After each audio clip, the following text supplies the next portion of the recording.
நமக்கு ஒரு செய்தியாகவே இருந்த ஈரான் நடக்கிற போர், ஈரானுக்கும் அமெரிக்கா, இஸ்ரேல் இவங்களுக்கு நடக்கிற போர் வந்து ஒரு செய்தியாகவே இருந்துச்சு நமக்கு. ஆனால் இப்போ நாளடைவில் பார்த்தீங்க அப்படின்னா கிட்டத்தட்ட நம்ம அதுக்குள்ளே போகிற மாதிரி இருக்குது. என்ன நம்ம அதுக்குள்ளே போகிற மாதிரினா இம்பேக்ட் நமக்குள்ளே வந்துக்கிட்டு இருக்குது. சரி, கிட்டத்தட்ட பேக்ரவுண்டு பார்க்கலாம். ஒரு 11 நாள் ஆயிடுச்சு இந்த போர்லாம் ஸ்டார்ட் பண்ணி. ஸோ உச்சக்கட்டம் என்ன அப்படின்னா, அந்த ஈரானுடைய உச்சக்கட்ட சுப்ரீம் லீடர் ஒருத்தர் இருந்தார் இல்லையா, கமேனி, அவரை வந்து நம்ம தாக்கியாச்சு அமெரிக்க படைகள் வந்துட்டு, இஸ்ரேல் அமெரிக்கா சேர்ந்து. அதற்கு பிறகு தான் இந்த போர் வந்து மிக பயங்கரமாக வந்து போய்கிட்டு இருக்கு. இவர் என்ன நினச்சிட்டாரு, அமெரிக்க இராணுவம் என்ன நினச்சிட்டாங்க அப்படின்னா, கமேனியவே கொண்டுட்டோம், இதுக்கு பிறகு வந்து ஒன்றுமே கிடையாது அப்படின்னு சொல்லி சாதாரணமாக நினச்சிட்டாங்க. ஆனால் அவங்க உடனே என்ன பண்ணிட்டாங்க, அடுத்த தலைவரை தேர்ந்தெடுக்கிறாங்க. அந்த அடுத்த தலைவர் யார் அப்படின்னா, கமேனியுடைய பையனையே தேர்ந்தெடுக்கிறாங்க, முதல் பையனை. அப்போ அமெரிக்கா என்ன சொல்லுது அப்படின்னா, எங்களுடைய இன்வால்மெண்ட் இல்லாமல் நீங்கள் எடுக்கக்கூடாது, ஆளை தேர்ந்து பண்ணக்கூடாது அப்படின்னு சொல்கிறாங்க. அவங்க என்ன சொல்கிறாங்க, அதெல்லாம் முடியாது, இது எங்கள் நாட்டு பிரச்சனை, நாங்கள் தான் தேர்ந்தெடுப்போம்னு சொல்லி அனௌன்ஸ் பண்ணுறாங்க. அப்போ அமெரிக்கா என்ன சொல்லுது, இஸ்ரேல் என்ன சொல்லுது அப்படின்னா, அப்போ உனக்கு உயிருக்கு உத்தரவாதம் கிடையாது, உன்னையும் நாங்கள் தாக்குவோம் அப்படிங்கிறாங்க. மீண்டும் இந்த போர் வந்து தொடருது. ஸோ நம்ம என்ன நினச்சோன்னா, இந்த ஒரு 1 or 2 வீக்ஸ் முடிஞ்சிட போதோ அப்படின்னு நினச்சோம். எனக்கு தெரிஞ்சு ஈரான் வந்து திரும்ப என்ன சொல்கிறாங்க அப்படின்னா, பல மாதங்கள் நடந்தால் கூட பரவாயில்ல, நாங்கள் ரெடியாக தான் இருக்கோம் அப்படிங்கிற மாதிரி சொல்கிறாங்க. ஸோ இதான் இன்றைக்கி இருக்க சூழ்நிலை. ஸோ போர் முடியறதுக்கு வாய்ப்பே கிடையாது. அவங்க என்ன செய்கிறாங்க, கிட்டத்தட்ட வந்து நம்மளை வந்து எப்படியாவது அட்டாக் பண்ணணும். ஈரான் வந்துட்டு நம்ம சண்டை போடுறோம், பட் இருந்தாலும் வேறு மாதிரி எப்படி அட்டாக் பண்ணலாம் அப்படின்னா, தனக்கிட்ட இருக்கிற பொருள் எப்படின்னா பெட்ரோல், கேஸ், இதை வந்து ஸ்டாப் பண்ணோம்னா உலக நாடுகளுக்கு இதனால் சில இம்பேக்டுகள் ஏற்படுத்த முடியும் அப்படின்னு தான் இன்றைக்கி கொண்டு வராங்க. இது நம்ம இம்பேக்டாக ஏற்படுத்தலாம் அப்படின்னு அவங்க கொண்டு வராங்க. சரி, என்னடா அது நமக்கு நியூஸாகவே இருந்துச்சு இந்த போர், இன்றைக்கி திடீர்னு பார்த்தீங்கன்னா நம்ம வீட்டுக்குள்ளே பிரச்சனையாக வரும்போதோ அப்படின்னு நினைக்கிற மாதிரி இருக்குது. அதில் ஒரு விஷயம் அப்படின்னா, நமக்கு நியூஸ்லாம் வருதுல, கேஸ் தட்டுப்பாடு வந்துருச்சு, பெட்ரோல் தட்டுப்பாடு வந்துருச்சா அப்படிங்கிற மாதிரி ஒரு மிகப்பெரிய நியூஸ் வந்து நமக்கு வந்துகிட்டு இருக்குது. அதை பற்றி நம்ம பேசுவோம். கிட்டத்தட்ட நம்ம இந்தியாவை பற்றி பேசலாம். இந்த போர் சூழ்நிலையில் பார்த்தீங்கன்னா, குரூட் ஆயில் வந்து 85% வந்து நம்ம இறக்குமதி தான் பண்ணுறோம். இறக்குமதி எங்கேருந்து பண்ணுறோன்னா, இந்த மாதிரி ஈரான் வந்து நிறைய இடங்கள்ந்து பண்ணுறோம். பட் அதில் கூட எப்படின்னா ஒரு சின்ன ஆப்ஷன்ஸ் இருக்குது. இது இப்போ ஈரான் வந்து முழுமையாக தரமாட்டேன் அப்படின்னு சொல்லிட்டாங்கன்னா, நம்ம வந்து ரஷ்யாவிலேருந்து எடுத்துக்கிற மாதிரி ஒரு ஆப்ஷன் இருக்குது. அதனால் பெட்ரோல், டீசலுக்கு பெரிய தட்டுப்பாடு வராது அப்படிங்கிற மாதிரி சொல்கிறாங்க. அடுத்து என்னென்னா, நேச்சுரல் கேஸ் வந்துட்டு எல்பிஜி, இந்த ரெண்டுமே வந்து பார்த்திங்கன்னா இறக்குமதி எப்படி பண்ணுறோம் அப்படின்னா, நேச்சுரல் கேஸ் 45% வந்து இறக்குமதி பண்ணுறோம், மிச்சத்தை உள்நாட்டிலே நம்ம வந்து தயாரிக்கிறோம். அடுத்து வந்து எல்பிஜி வந்து 59% வந்து இறக்குமதி பண்ணுறோம். இப்போ இருக்கிற பிரச்சனை எந்த எல்பிஜி கேஸ் தான். எல்பிஜி கேஸ்னால் என்ன பிரச்சனை வருது, வீட்டிலையும் யூஸ் பண்ணுறோம், கமர்ஷியலாக யூஸ் பண்ணுறோம், கரெக்டாக.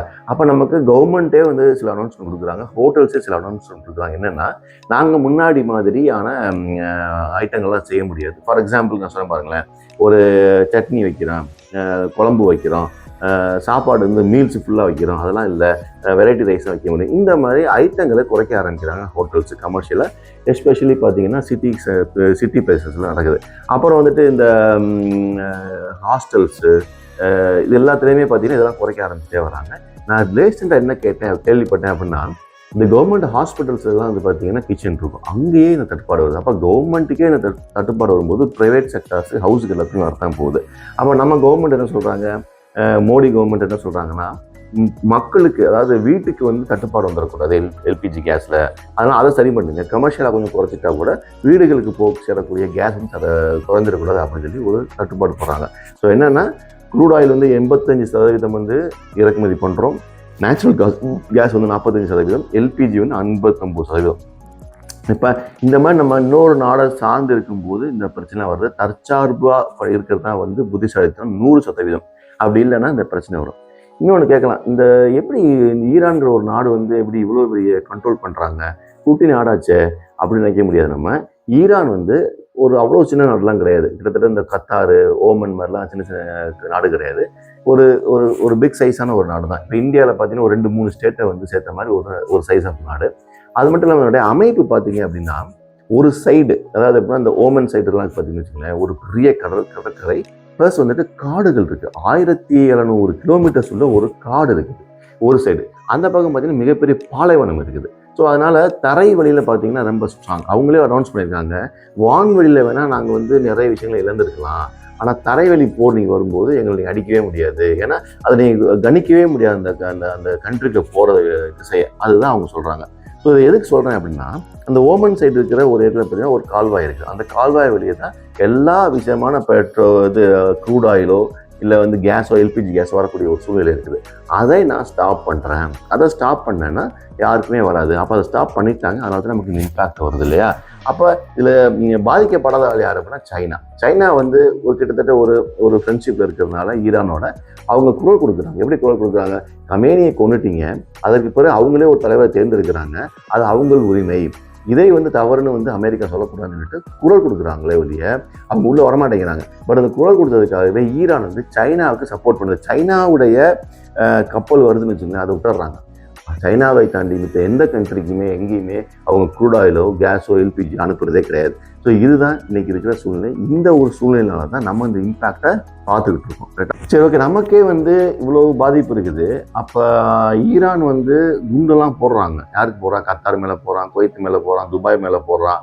அப்போ அவங்களாம் எப்படி இருக்காங்க அப்படின்னா, இப்போ இது லைட்டாக வந்து அந்த நியூஸ் வர ஆரம்பிச்சிருக்கு. என்ன அப்படின்னா, சவுதி அரேபியா வந்துட்டு கிட்டத்தட்ட இது வரைக்கும் $70 பில்லியன் பணத்தை இழந்திருக்காங்க இந்த போர்னால. யுஏஇ வந்துட்டு 35 பில்லியன், கத்தார் வந்து 20 பில்லியன், குவைத் வந்து 12 பில்லியன். இது வந்து அவங்களுடைய குரோத்தை வந்து பயங்கரமாக பாதிக்கும். ஸோ நம்ம வந்து ஏதோ கேஸ் வர்றதுக்காக தான் நம்ம பேசிக்கிட்டு இருக்கோம் இல்லையே, மற்ற கண்ட்ரிஸ், அதாவது அதை சுற்றியுள்ள வளைகுடா கண்ட்ரிகள்ஸ் எல்லாமே பார்த்தீங்கன்னா மிகப்பெரிய பொருள் செலவு போயிருக்கு இந்த போரில். அப்போ அவங்களாம் என்ன சொல்லுவாங்க அமெரிக்காட்ட? சார், எங்களால் இதுக்கு மேலே தாங்க முடியாது, இப்படி பண்ணிங்கன்னா எங்களுடைய கரன்சி வேல்யூ எல்லாமே இழந்துடும், எங்கள் குரோத்தே பாதிக்கப்படும், இன்னும் கண்டினியூ ஆச்சுன்னா இதை தாண்டிய செலவை நாங்கள் செய்ய முடியாது, தயவுசெய்து நிப்பாட்டுங்க அப்படிம்பாங்க. இந்த ப்ரெஷர் வந்துட்டு ட்ரம்ப்புக்கோ அமெரிக்கா இஸ்ரேலுக்கோ இருக்குது. ஸோ நம்ம வந்து இந்த மாதிரி பொருளில் தான் வந்து, அதாவது க்ரூட் ஆயிலு கேஸ் அப்படின்னு சொல்லி பாதிக்கப்படுறோம். பட் வளைகுடாவில் இருக்கிற கண்ட்ரிஸ் வந்து டைரெக்டாக அவங்க குரோத் வேல்யூ பணத்தில் வந்து பாதிக்கப்படுறாங்க இந்த சண்டைனால. நம்ம ஏதோ சண்டை நடந்துகிட்டு இருக்குன்னு நினச்சிட்டு இருக்கோம். பார்த்தீங்களா எவ்வளோ டாலர்ஸ், கிட்டத்தட்ட 70, 35, 20, 12 இவ்வளோ பில்லியன்ஸ் டாலர்ஸ் வந்து செலவாகிருக்குது. அப்போ ஒரு நாட்டினுடைய மிகப்பெரிய வளர்ச்சியே அவ்வளோதான் இருக்கும். ஒவ்வொரு கண்ட்ரிக்கும் 5%, 10% அந்த வளர்ச்சியே வந்து அவங்க வந்து தூக்கி எறிகிற மாதிரி இந்த செலவு நடந்திருக்கு இந்த போரில். ஸோ இந்த போரால் என்ன பிரயோஜனம், யார் என்ன அச்சீவ் பண்ண போகிறா அப்படிங்கிறத தாண்டி நமக்கு நடக்கக்கூடிய பாதிப்பு அதிகமாக இருக்குது. வளைகுடா கண்ட்ரிஸ் வந்து பொருள் செலவாக இருக்குது. அது பொருள் செலவு, உயிர் பாதி, அதை பற்றி இன்னொரு வீடியோவே பண்ணலாம். உயிர் பாதிக்கப்பட்டதை பற்றி அது பயங்கரமாக சொல்லலாம். பொருள் ப்ளஸ் அதர் கண்ட்ரிஸ் வந்துட்டு இந்த மாதிரி கேஸ் பிரச்சனை நம்ம பாதிக்கப்படுறோம். தொடர்ந்து இந்த பிரச்சனை வந்து கண்டினியூ ஆச்சு அப்படின்னா ஒன்றா வரும். நமக்கு உங்களுக்கு ஆப்ஷன்ஸ் இருக்குது, அந்த ஆப்ஷன்ஸை நம்ம எக்ஸ்ப்ளோர் பண்ண முடியும் அப்படின்னா எனக்கு தெரியல எவ்வளோ குயிக்காக எக்ஸ்ப்ளோர் பண்ண முடியும்னு. ஆனால் தற்சார்பு கொள்கைக்கு மூவ் ஆகும்போது தான் இதெல்லாம் நம்ம வந்து நம்மளே பேலன்ஸ் பண்ண முடியும். இப்போ இன்னொரு கண்ட்ரியில் சண்டை, எனக்கு என்ன அப்படின்னு இருக்க முடியாது. ஏன்னா நம்ம நிறைய இறக்குமதி பண்ணுறோம். இங்கே இறக்குமதியில் இருக்கும்போது மற்ற நாட்டில் சண்டை நடந்தாலும் அது நம்ம சண்டை மாதிரி தான் பார்க்க வேண்டியிருக்கும். உங்களுடைய இயல்பு வாழ்க்கை பாதிக்கப்படும், அது தெரிஞ்சுங்க.